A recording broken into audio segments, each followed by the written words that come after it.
Good morning दोस्तों, welcome to my channel.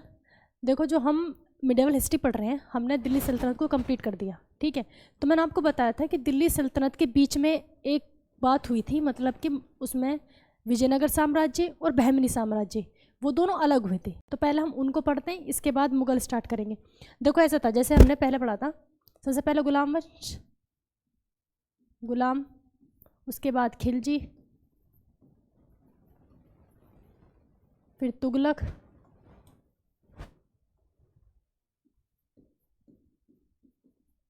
Tughlaq वंश, फिर सैयद वंश, इसके बाद लोधी वंश। ठीक है, इसके बाद कौन सा था? लोधी वंश। गुलाम वंश जो था, इसमें हमने कुतुबुद्दीन ऐबक, इल्तुतमिश, रजिया सुल्तान, बलबन, यही चार मेन शासक रहे। कुतुबुद्दीन ऐबक, इल्तुतमिश, रजिया सुल्तान और बलबन। ठीक है, गुलाम वंश कब से कब तक चला? 1206 से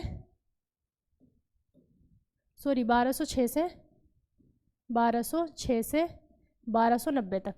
ठीक है, खिलजी वंश 1290 से 1320।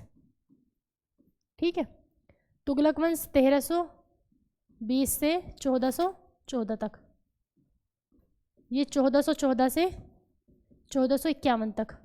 ठीक है, और लास्ट में लोधी 1451 से 1526 तक।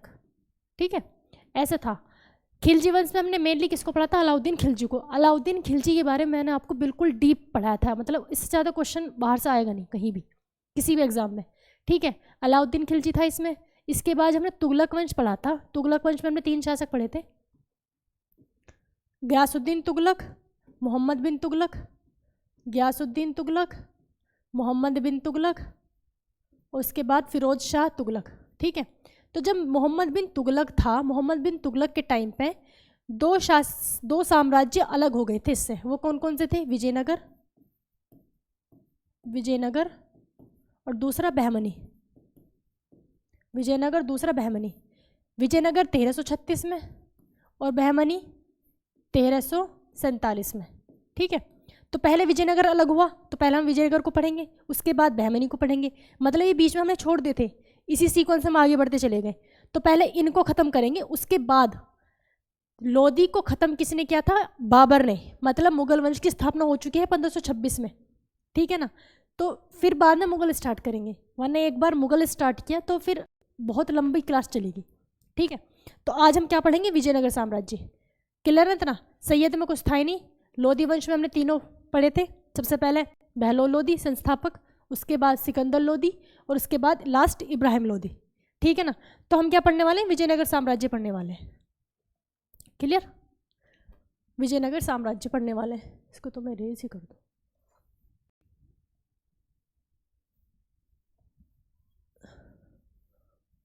देखो, जो विजयनगर साम्राज्य था, विजयनगर साम्राज्य जो था वो था कर्नाटक वाली एरिया में, नीचे साउथ में। कहाँ पे था? कर्नाटक वाली एरिया में, यहाँ पे। ठीक है, यहाँ तक विजयनगर। इसके ऊपर, विजयनगर से ऊपर कौन सा था? बहमनी था। विजयनगर से ऊपर कौन सा था? बहमनी। यहाँ पे कौन सा साम्राज्य था? यहाँ था बहमनी साम्राज्य। ठीक है, यहाँ था बहमनी साम्राज्य। तो हम किसको पढ़ने वाले? ये कौन सा था? विजयनगर, और ये कौन सा था? बहमनी। हम विजयनगर को पढ़ेंगे पहले। जब विजयनगर था, थोड़ा ऊपर लिखो इसको,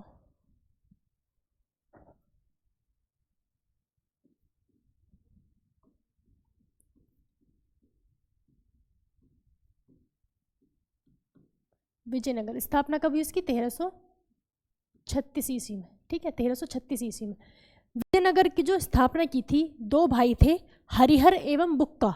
हरिहर और बुक्का, इन दोनों, हरिहर और बुक्का को किसने पकड़ा था? मोहम्मद बिन तुगलक ने पकड़ा हुआ था। और मोहम्मद बिन तुगलक ने इनको इस्लाम कबूल कराया, मतलब कि इनका धर्म चेंज करा दिया। ठीक है, नाम से पता चला हरिहर और बुक्का हिंदू होंगे। ठीक है, उनको इस्लाम कबूल कराया और उनको भेजा साउथ में जाके कि वहाँ पर जाकर आप इस्लाम का प्रचार करो और वहाँ के मतलब ज़मीन पे कब्जा करो। ठीक है, 2 रीज़न थे साउथ में उनको छोड़ने का, कि आप वहाँ पर जाओ, वहाँ पे इस्लाम का प्रचार करो, और दूसरा वहाँ पे ज़मीनों पे कब्जा करो। ठीक है, मेरा अधीन कर दो। ये था उसका पर्पस, हरिहर और बुक्का को छोड़ने का। क्लियर इतना? फिर जब हरिहर और बुक्का जाते हैं अपने साइड में, क्योंकि इधर ही के थे वो, इसी साइड के थे, वापस यहाँ पर आते हैं तो इनकी मुलाकात होती है अपने गुरुजी से। इनके गुरुजी का नाम क्या था? विद्यारण्य। गुरुजी का नाम क्या था? विद्यारण्य। हाँ, तो संस्थापक कौन हो गए? हरिहर बुक्का। संस्थापक कौन? हरिहर एवं बुक्का। हरिहर एवं बुक्का, ठीक है। विजयनगर साम्राज्य के संस्थापक कौन? हरिहर एवं बुक्का। इनके गुरु का नाम क्या था? विद्यारण्य। विद्यारण्य, ठीक है। गुरु का नाम क्या था? विद्यारण्य।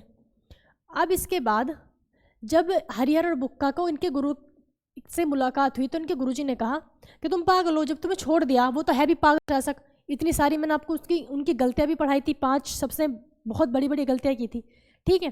तुम ऐसे करो, यहाँ पर आ गए हो तो अपने, जब तुम लड़ोगे उसके लिए क्यों लड़ना, फिर अपने लिए लड़ो, ठीक है ना। मतलब अपने साम्राज्य की स्थापना करो। तो इनके गुरु से सीख कर, अपने भाई गुरु तो गुरु होता है, ठीक है, गुरु जी से सीखने के बाद इन्होंने सोचा भाई बात तो सही है, हम उनके लिए क्यों लड़े, हम अपने लिए ना लड़ रहे। तो इन्होंने ये वाला पूरा साम्राज्य जीतकर, जो ये वाला कर्नाटक वाला एरिया था, इसको जीतकर एक विजयनगर साम्राज्य की स्थापना कर दी। मतलब एरिया कौन सा है? विजयनगर, ठीक है। विजयनगर साम्राज्य की स्थापना कर दी। अब विजयनगर तो हो गया एरिया, ठीक है। विजयनगर क्या है? ये एरिया है, लेकिन वंश का नाम भी तो होगा। जैसे कि हम जब दिल्ली सल्तनत पढ़ रहे थे तो नाम क्या है? दिल्ली, मतलब दिल्ली वाला एरिया, लेकिन वंश तो अलग अलग थे, गुलाम वंश, खिलजी वंश, सब वंश अलग अलग थे। इसी वजह से ये तो एरिया हो गया विजयनगर। तो इन्होंने अपने वंश का भी नाम रखना था, तो इन्होंने अपने वंश का नाम रखा अपने पिताजी के नाम पर, संगम वंश, ठीक है। संगम काल नहीं, संगम पूरा टाइम पीरियड था, संगम काल जिसमें चेर चोल पांडे थे, ये क्या है? संगम वंश, ठीक। क्या नाम रखा? संगम वंश। तो इन्होंने अपने गुरुजी के नाम पर क्या रख दिया? संगम वंश नाम रखा, सॉरी, अपने पिताजी के नाम पर संगम वंश की स्थापना करी। किसने? हरिहर एवं बुक्का ने। अब इससे 2 क्वेश्चन बने, विजयनगर साम्राज्य की स्थापना किसने करी? वो भी इन्होंने। संगम वंश की स्थापना किसने करी? वो भी इन्होंने, ठीक। अब ये जो 2 भाई हैं हरिहर और बुक्का, इनमें बड़ा भाई कौन था? हरिहर। तो ऑब्वियस सी बात है, राजा किसको बनना है? हरिहर को। फिर इसके बाद राजा कौन बनेगा? बुक्का, ठीक। इसके बाद फिर ऐसे आगे आगे राजा चलते चले जाएंगे। तो ये जो विजयनगर है, पूरा विजयनगर जो जगह है ना, ये वाली, इन्होंने अपनी राजधानी किसको बनाया? हम्पी को अपनी राजधानी बनाया, ठीक है। मतलब संगम वंश है इसमें। संगम वंश के बाद इसमें हमको 4 वंश पढ़ने हैं। जगह तो क्लियर होगी कि विजयनगर है, लेकिन इसमें 4 वंश है। संगम वंश के बाद कौन से वंश आएगा? संगम के बाद सालू वंश, संगम, सालू, तुलु, और इसके बाद आरविडू वंश। बड़े अजीब अजीब से नाम है, ठीक है ना। संगम, सालू, तुलु, आरविडू, ये 4 वंश कहाँ थे? विजयनगर साम्राज्य में। तो क्वेश्चन ये बनेगा, निम्नलिखित में से कौन विजयनगर साम्राज्य का वंश नहीं था? 4 ऑप्शन देंगे तो ये चारों तो थे, इनमें से कोई और दे दिया तो वो नहीं था, क्लियर। तो ये चारों वंश, इन चारों वंश ने किस पर राज किया? विजयनगर पर, ठीक है। संगम वंश खत्म हो गया तो सालू आ गया, सालू खत्म हुआ तुलु आ गया, तुलु खत्म हुआ आरविडू आ गया। तो इनको ट्रिक बना लो, जैसे या तो ऐसा कर सकते हैं किसकी ना पहली वर्ड ले लें, पर 2 जगह से आ गया, ठीक है। स तू आ, ठीक है। सग से कर लेते हैं, साग, साग खाने की चीज होती है ना, साग, सतुआ, ठीक है। इस ट्रिक से याद कर सकते हो, या अपनी तरफ से कोई भी ट्रिक बना लो। साग भी खाने की चीज होती है, सतुआ भी होता है, सत्तू भी बोलते हैं ना, उस तरह से। तो गया आ गया, साग से क्या होगा? संगम, इस वाले से सालू वंश, तू से तुलु, आ से आरविडू, हो गया याद, इजी है ना। संगम, सालू, तुलु, आरविडू, ये 4 वंश पढ़ने हैं। तो अब हम किसको पढ़ेंगे? संगम वंश को पढ़ेंगे। मतलब डायरेक्शन क्लियर है ना, हम क्या पढ़ रहे हैं, ठीक है ना, किस दिशा में पढ़ रहे हैं, ठीक।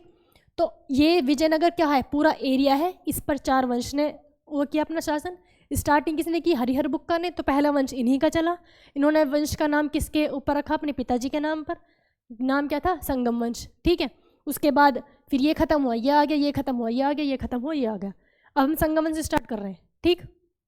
चलो संगम वंश पे चलते हैं। तो इसको तो मैं, ये ट्रिक चाहो तो इसी नोट कर लेना, अपनी तरफ से कुछ बना लो। भाई मैप बना हुआ है, इसको तो रेज ही करो। नेक्स्ट स्लाइड, वहाँ पर वो मैप है ना। तो अब हमें क्या पढ़ना है? संगम वंश पढ़ना है, ठीक है। संगम वंश, संगम वंश किसने स्थापना करी, क्यों करी, तो सब पता चल गया। संगम वंश के संस्थापक कौन थे? हरिहर प्रथम, ठीक है। हरिहर प्रथम मतलब पहले शासक ये बने, संस्थापक तो दोनों भाई थे। पहले शासक किसको बनाया? बड़े भाई को बनाया। क्या नाम था? हरिहर प्रथम। ये हरिहर प्रथम जो था, इसके टाइम पे इनका एक दरबारी कवि थे, इनके दरबारी कवि थे, उनका नाम था सायान। दरबारी कवि का क्या नाम था? सायान। दरबारी कवि का क्या नाम था? सायान, ठीक है, सायान। ये जो सायान थे, इन्होंने एक बुक लिखी, उसका नाम है वेदों पर टीका। वेदों पर टीका, इट मीन्स वेदों पर कमेंट, मतलब जैसे वेद लिखे गए हैं, है ना, तो वेदों में कुछ बातें, कुछ मान लो कोई हंसी की बात है या फिर कोई ज़्यादा डीप बात है, तो मतलब हर चीज़ को ना कहते हैं ना, कमेंट का मतलब बहुत छोटी सी बात को थोड़ा बड़ा करके बता देना, ठीक है, हाइपरबोल टाइप, है ना, उस टाइप के इन्होंने वेदों पर कमेंट्स किए। तो टीका मतलब कमेंट, ठीक। तो इन्होंने बुक क्या लिखी? वेदों पर टीका। वेदों पर टीका, इन्होंने अपनी बुक क्या लिखी? वेदों पर टीका, ठीक है। वेदों पर टीका किसने लिखी? सायान में। बहुत मोस्ट इंपॉर्टेंट है, सायान को पूछा जाता है किसके दरबारी कवि थे, कौन सी बुक लिखी। इतना क्लियर। अब इसके बाद जो अगले शासक बनते हैं, अगले शासक कौन बने? बुक्का प्रथम। अगला शासक कौन बने? बुक्का प्रथम। पहला हरिहर प्रथम हो गए ये वाले, अब अगले शासक बुक्का प्रथम, ठीक है। अगला शासक कौन बने? बुक्का प्रथम, बुक्का प्रथम, ठीक है। बुक्का प्रथम के टाइम पर एक बात हुई कि जो ये दोनों साम्राज्य थे, ऊपर कौन सा? बहमनी, नीचे विजयनगर। तो जो बीच में थी, बीच में जो नदियाँ थी, कृष्ण और तुंगभद्रा नदी थी, अभी भी है, कृष्ण और तुंगभद्रा नदी है। तो यहाँ पे ये जो ज़मीन थी, मतलब होता है ना कि नदी के जो किनारों का रास्ता जगह होती है, वो काफ़ी उपजाऊ होती है, ठीक है। तो ये जगह बहुत ज़्यादा उपजाऊ थी। इस जगह पर एक, मतलब उसका नाम था जगह का रायचूर दोआब। जगह का क्या नाम था? रायचूर दोआब, जो यहाँ की इस बीच में पड़ रही थी, ठीक है, कृष्णा तुंगभद्रा नदी के बीच में और इन दोनों साम्राज्य के बीच में क्या था? रायचूर दोआब। क्या थी? रायचूर दोआब। तो रायचूर दोआब के लिए बहमनी में और विजयनगर में लड़ाई छिड़ गई, ठीक है। बहमनी और विजयनगर में लड़ाई होनी शुरू हो गई। ये कह रहे मेरा, ये कह रहे मेरा है, क्योंकि वो वैल्यूएबल जगह थी, ठीक है। तो लड़ाई शुरू हुई किसके टाइम पे? बुक्का प्रथम के टाइम पे। किसके लिए? रायचूर दोआब के लिए। किसके लिए? रायचूर दोआब के लिए। रायचूर दोआब, रायचूर दोआब के लिए लड़ाई शुरू हो गई। अब जब लड़ाई शुरू होगी तो मतलब राजाओं में लड़ाई हुई होगी। अब यहाँ से भी कोई राजा हुआ होगा, तो यहाँ से जो राजा था, देखो ये जो वंश था, ये इसमें ज़्यादातर सभी ना मुस्लिम शासक हुए हैं, और यहाँ पे इस वाले वंश में ज़्यादातर के सभी हिंदू शासक हुए हैं। तो यहाँ से कौन था? मोहम्मद प्रथम। मोहम्मद प्रथम ने आक्रमण किस पर किया? बुक्का प्रथम पे। इसी के टाइम पर लड़ाई हुई, तो इसी पर आक्रमण किया होगा, ठीक है। आक्रमण किसने किया? मोहम्मद प्रथम ने। मोहम्मद प्रथम, इसके टाइम पे मोहम्मद प्रथम ने आक्रमण कर दिया। किसके लिए? रायचूर दोआब के लिए। और मोहम्मद प्रथम ने बुक्का प्रथम को हरा दिया, ठीक है, बुक्का प्रथम को हरा दिया मोहम्मद प्रथम ने। ये जो लड़ाई थी रायचूर दोआब के लिए, ये लगभग 200 साल तक चली। कहता ना पीढ़ी दर पीढ़ी चलती रहती है, हैं? तो 200 साल तक ये लड़ाई चली रायचूर दोआब के लिए। कितने साल तक? 200 साल तक। 200 साल तक लड़ाई चली इस रायचूर दोआब के लिए, ठीक।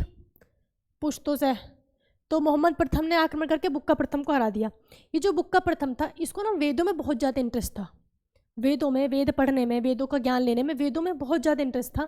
इस वजह से बुक्का प्रथम ने उपाधि धारण करी वेद प्रतिष्ठापक। वेद प्रतिष्ठापक उपाधि किसकी धारण करी? वेद प्रतिष्ठापक। कहाँ पे लिखूं?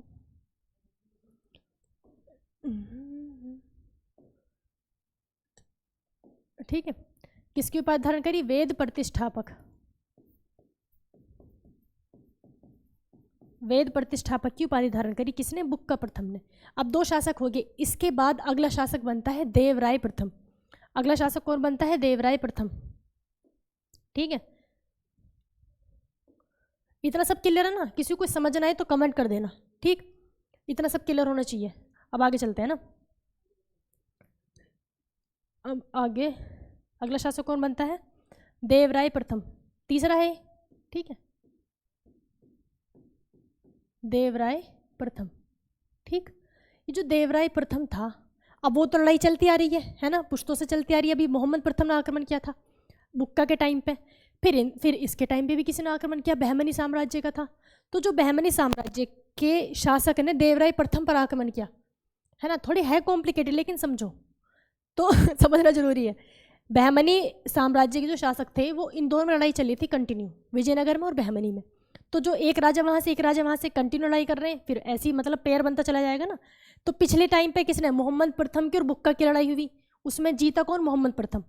ठीक है, देवराय प्रथम के टाइम पे जो आक्रमण हुआ वो हुआ फिरोज शाह बहमन का। फिरोज शाह बहमन, फिरोज शाह तुगलक नहीं, फिरोज शाह बहमन। इसके टाइम पे आक्रमण किसका हुआ, फिरोज शाह बहमन का, फिरोज शाह बहमन का। और फिरोज शाह बहमन ने भी देवराय प्रथम को हरा दिया, फिरोज शाह बहमन ने भी देवराय प्रथम को हरा दिया। लेकिन अभी तो आपको लग रहा होगा भाई तो विजयनगर वाले तो हारते जा रहे हैं, लेकिन लास्ट में जीत विजयनगर की हुई थी।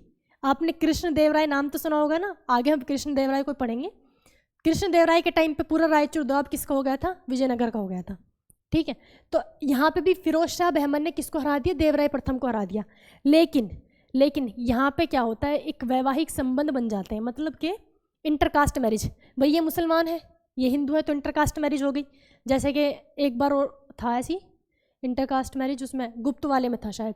ठीक है, तो इन्होंने इसको हरा दिया, लेकिन वैवाहिक संबंध होने की वजह से ज़्यादा लड़ाई मतलब शांत हो गई। ठीक है, अब जो देवराय प्रथम था, इसने जो काम किए, देवराय प्रथम ने अपनी सेना में तुर्क धनुर्धरों को रखा। किसको, तुर्क धनुर्धर को रखा, क्योंकि तुर्क धनुर्धर जो होते हैं, मतलब जो आर्चरी करने वाले लोग होते हैं तुर्क वाले, क्योंकि तुर्क का जो पूरा एरिया है वो पहाड़ी इलाका है। ठीक है, और ये लोग मतलब तीरंदाजी में, धनुर्धर में बहुत ज़्यादा अच्छे होते हैं, क्योंकि इनकी लड़ाई सारी तीरों से होती है। भाई पहाड़ी में छुप के ऊपर से तीर बरसाते हैं, है ना। तो इसको इसने अपनी सेना में शामिल किया, तुर्क धनुर्धरों को। और दूसरे इसने मुस्लिम सैनिकों को भी शामिल किया, क्योंकि भाई मुस्लिम से तो अब संबंध बन चुके हैं, तो इसने अपनी सेना में किसको शामिल किया, मुस्लिम सैनिकों को भी शामिल किया। तुर्क धनुर्धर और मुस्लिम सैनिक,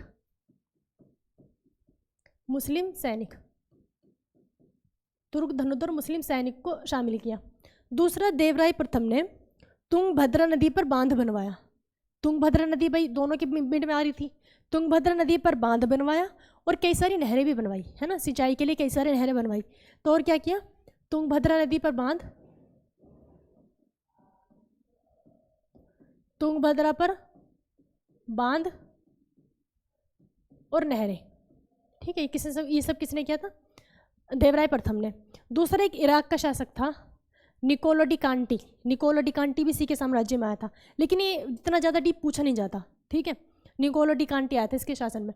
इसके बाद अगला शासक कौन बनता है, देवराय द्वितीय। प्रथम ये हो गया देवराय द्वितीय, हमने 3 पढ़ लिए, है ना, हरिहर प्रथम, उसके बाद बुक्का प्रथम, और उसके बाद हरिहर प्रथम, बुक्का प्रथम, फिर देवराय प्रथम, तीसरा हो गया ना। अब नंबर 4 पे कौन बना, देवराय द्वितीय, देवराय सेकंड। नंबर 4 पर कौन बनता है, देवराय द्वितीय। ठीक है, नंबर 4 पर कौन बना, देवराय द्वितीय। ठीक है, ये जो देवराय द्वितीय था, ये इस वंश का सबसे योग्य शासक था। इस वंश का क्या था, ये सबसे योग्य शासक था, इस वंश का सबसे योग्य शासक था। मतलब इसके टाइम पे काफ़ी सारे इन्होंने डेवलपमेंट, काफ़ी सारा काम किए। और देवराय जो द्वितीय था, एक तो सबसे योग्य शासक था, दूसरा ये अपने सिंहासन के साइड में कुरान शरीफ रखता था। ठीक है, सिंहासन के साइड में क्या रखता था, ये कुरान रखता था। अपने सिंहासन पर क्या रखता था, ये कुरान रखता था। ठीक, अपने सिंहासन के साइड में कुरान शरीफ रखता था। एक इसको ना हाथी मारने का बहुत शौक था, सारे हाथी इसने खत्म किए, इसको हाथी मारने का बहुत शौक था। उस टाइम पे ना शिकार करना एक शान वाली बात मानी जाती थी, कि जो जितना ज़्यादा शिकार करेगा वो उतना अच्छा शासक होगा या उतना बड़ा राजा होगा, है ना। तो एक शान की बात होती थी, शिकार करना बहुत कॉमन था। तो इसको ना हाथी मारने का शौक था, इस वजह से इसको क्या बोला जाता था, गज वेट का। क्या बोला जाता था इसको, गज वेट का बोला जाता था। क्लियर इतना। अब देवराय द्वितीय इसके टाइम पे एक ईरान का वो आता है यात्री, ईरान का यात्री आता है अब्दुल रज्जाक। ईरान का यात्री कौन? अब्दुल रज्जाक। ठीक है, ईरान का यात्री कौन आता है? अब्दुल रज्जाक आता है, अब्दुल रज्जाक। ठीक है, आई थिंक एक वो भी है पाकिस्तानी प्लेयर भी अब्दुल रज्जाक के नाम से ना, तो ये तो बात काफ़ी पुराने टाइम में की बात है।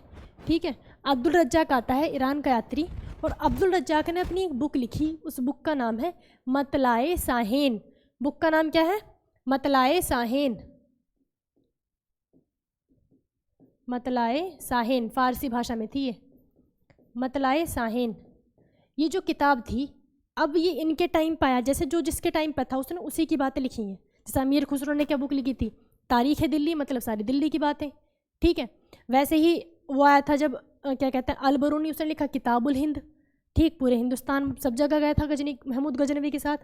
वैसे ही जब अब्दुल रज्जाक विजयनगर साम्राज्य में आया था, तो इसने अपनी मतलाए साहेन बुक में विजयनगर की बातें लिखी, और इन्होंने कहा कि विजयनगर साम्राज्य में 300 बंदरगाह थे। कितने? 300 बंदरगाह। सोचो इतनी छोटी सी जगह में, इतनी छोटी सी जगह में 300 बंदरगाह, इतनी छोटी सी जगह में कितने? 300 बंदरगाह थे।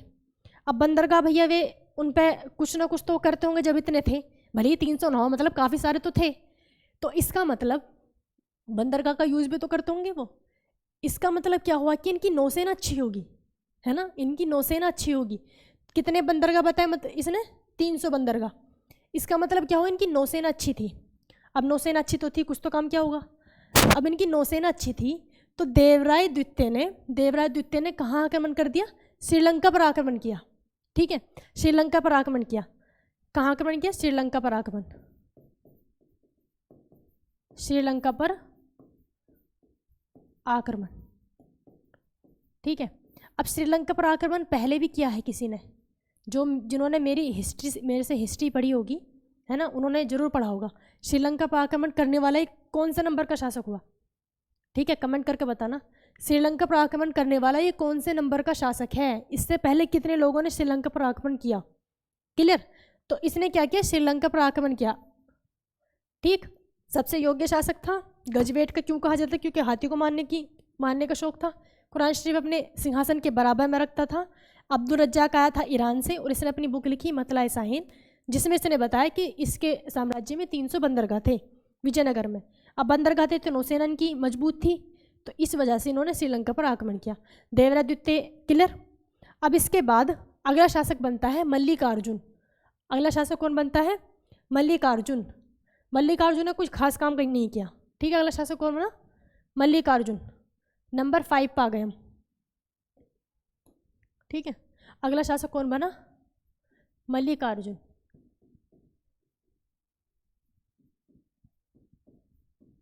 अगला शासक बनता है मल्लिकार्जुन। ठीक, मल्लिकार्जुन एक अयोग्य शासक था। क्या था? ये अयोग्य शासक था। इसी वजह से इसको क्या कहा जाता था? अयोग्यता की वजह से इसको कहा जाता था प्रौढ़ देवराय। प्रौढ़ मतलब बूढ़ा, कि है तो ये देवराय का ही वंशज, लेकिन ये बूढ़ा हो चुका है, इसका कोई कुछ बस की नहीं है। ठीक है, तो इसको क्या कहा जाता था? प्रौढ़ देवराय। प्रौढ़ देवराय, इसको प्रौढ़ देवराय कहा जाता था मल्लिकार्जुन को। ठीक, मल्लिकार्जुन के बाद अगला शासक बनता है विरूपाक्ष। अगला शासक कौन बना? विरूपाक्ष बना। 6 नंबर पे कौन बना? विरूपाक्ष। अगला शासक कौन बनता है? विरूपाक्ष बनता है। ये जो विरूपाक्ष था, विरूपाक्ष ने अपना सेनापति बनाया सालुव नरसिंह को। किसको बनाया? सालुव नरसिंह। सालुव नरसिंह। और सालुव नरसिंह ने वही पुरानी कहानी, सालुव नरसिंह ने विरूपाक्ष को ख़त्म करके नए वंश की स्थापना कर दी। कौन सा वंश हो जाएगा? सालु वंश। अभी हमने ट्रिक बताई थी ना, साग सतुआ। ठीक है, साग सतुआ, तो संगम तो खत्म, तो कौन सा वंश आ जाएगा अब? सालु वंश। ठीक है, सालु वंश आ गया। अब सालु वंश का संस्थापक कौन हो जाएगा? सालुव नरसिंह। ठीक, इस वंश में हमें कुछ नहीं पढ़ना, हमें सालु वंश नहीं पढ़ना, हमें आर्यभट्ट वंश नहीं पढ़ना। संगम हम पढ़ चुके हैं, बचा कौन सा? तुलु वंश। ठीक है, बचा कौन सा? तुलु वंश। अब इसमें देखो, ये सालू नरसिंह ने कौन सा स्टार्ट कर दिया? सालू नरसिंह ने क्या स्टार्ट करा? सालू वंश। ठीक है, तो अब आ जाता है सालू वंश। देखो, सालू नरसिंह, सालू नरसिंह, अरे मुझे सालू वंश लिखना था ये। ठीक है, कौन सा वंश? सालू वंश। इसके संस्थापक कौन? सालू नरसिंह, सालू नरसिंह, सालू नरसिंह। ठीक है, अब सालू नरसिंह के बीच में कई शासक आए होंगे, क्योंकि पढ़ना तो हमें है नहीं, कुछ खास काम नहीं किए। तो इसके बाद जो आखिरी शासक बना, कौन बना? इम्माडी नरसिंह। आखिरी शासक कौन बना? इम्माडी नरसिंह। नरसिंह बहुत चलेगा इसमें, इम्माडी नरसिंह। नरसिंह का मतलब क्या होता है? नर सिंह, नर मतलब आदमी, सिंह मतलब शेर, मतलब आदमी जैसा शेर या फिर आदमी के रूप में शेर, है ना। इम्माडी नरसिंह, जो इम्माडी नरसिंह था ये इसका अंतिम शासक हुआ, है ना। कौन सा शासक थे? अंतिम शासक था। अंतिम था मतलब किसी ने भाई मारा होगा या मरा होगा, तो इसकी हत्या किसी ने की? इसकी हत्या की वीर नरसिंह ने। हत्या किसने की? वीर नरसिंह ने। वीर नरसिंह ने। अब वीर नरसिंह ने किसकी हत्या कर दी? इम्माडी नरसिंह की। क्लियर? वीर नरसिंह ने हत्या किसी कर दी? इम्माडी नरसिंह की। भाई यहाँ पे भी वंश चेंज होगा नहीं होगा? अब इसने इसकी हत्या कर दी, ये कहीं दूसरा आदमी है तो मतलब ये भी अपना वंश चेंज करेगा, ये सालू वंश को तो नहीं रखेगा कंटिन्यू। तो इसने कौन से वंश की स्थापना कर दी? तुलु वंश की। ठीक है, मतलब 2 वंश हम पढ़ चुके हैं। हमने कौन सा पढ़ लिया? संगम वंश कंप्लीट पढ़ लिया, जिसमें हमें मतलब टोटली हो गया कंप्लीट। इसके बाद हमने सालू वंश पढ़ लिया। ठीक है, अब कौन सा आ जाता वंश? तुलु वंश। तो वीर नरसिंह ने कौन से वंश की स्थापना कर दी? तुलु वंश की। कौन सा वंश की? तुलु वंश की स्थापना कर दी। ठीक, वीर नरसिंह ने तुलु वंश की स्थापना कर दी। अब ये जो तुलु वंश है, तुलु वंश में ही हमें पढ़ना है, सबसे ज़्यादा फोकस किस पे करना है? कृष्णदेवराय पर, क्योंकि कृष्णदेवराय ने बहुत सारे काम किए हैं। ठीक, कृष्णदेवराय में जब मैंने आपको परमार वंश पढ़ाया था, तो परमार वंश में मैंने आपको बताया था कि जो विजयनगर के थे कृष्णदेवराय, उनको क्या बोला जाता? आंध्र भोज बोला जाता था। ठीक है, जो परमार वंश के कौन थे? राजा भोज के बारे में जब मैंने पढ़ाया था। आंध्र भोज मतलब कि भोज किस कहाँ का? आंध्र प्रदेश का, आंध्र साइड का, है ना। आंध्र प्रदेश में तो इसी साइड होगा, साउथ में। तो आंध्र भोज बोला जाता था। मतलब राजा भोज भी इतने योग्य थे, इतने बड़े शासक थे, उनके नाम पर किसी दूसरे को बोला जा रहा है। ठीक, तो इसमें किसको पढ़ना है? हमें कृष्णदेवराय को बहुत डीप पढ़ना है, तो इसको हम नेक्स्ट कल पढ़ाएंगे। ठीक है, वरना ज़्यादा लंबी वीडियो हो जाएगी। किसी को प्रॉब्लम हो तो कमेंट जरूर करना, वीडियो को लाइक और शेयर कर देना। ठीक है, और अभी जो अगली क्लास होगी वो एमटीएस इकोनॉमिक्स के हम जीएस स्टार्ट कर रहे हैं, उसमें धीरे धीरे हम इंग्लिश को भी इंक्लूड करेंगे। तो एमटीएस का जो आपका सिलेक्शन है भाई इंग्लिश और जीएस के ऊपर ही डिपेंड है, मैथ रीजनिंग तो क्वालिफाइंग है। तो ठीक है,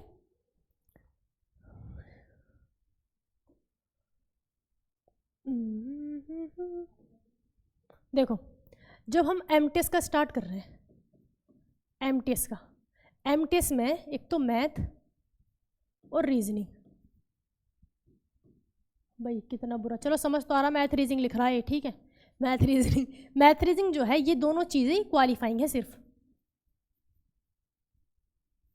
ये दोनों चीज़ें क्या हैं? क्वालिफाइंग है, सिर्फ ये दोनों क्वालिफाइंग है। लेकिन ऐसे नहीं कि एग्ज़ाम अलग अलग होंगे, एक साथ ही होंगे। एमटीएस के लिए जब मैथ का और रीजनिंग का पेपर होगा, इसके तुरंत बाद ही आपका जीएस का और इंग्लिश का स्टार्ट हो जाएगा। तो मेरिट किसके बेस पर लगेगी? जीएस के और इंग्लिश के। तो दोनों ही सब्जेक्ट हम अब स्टार्ट कर रहे हैं, आज से ही आपकी एमटीएस की जीएस स्टार्ट हो जाएगी, और उसमें मैं पहले सब्जेक्ट आपको इकोनॉमिक्स कराने वाली हूँ। ठीक है, अभी नेक्स्ट क्लास उसी की होगी, क्योंकि इकोनॉमिक्स जो है काफ़ी क्वेश्चंस आते हैं हर एग्ज़ाम में इकोनॉमिक्स के, और बहुत छोटा सब्जेक्ट होता है। मतलब ये समझ लो कि गिने चुने कॉन्सेप्ट होते हैं, जो एक बार समझ जाओ तो बस हमेशा के लिए क्लियर है वो। ठीक है, समझने वाली चीज़ है। ठीक है, तो वीडियो को लाइक शेयर कर देना, और ये जरूर देखना एमटीएस की इकोनॉमिक्स।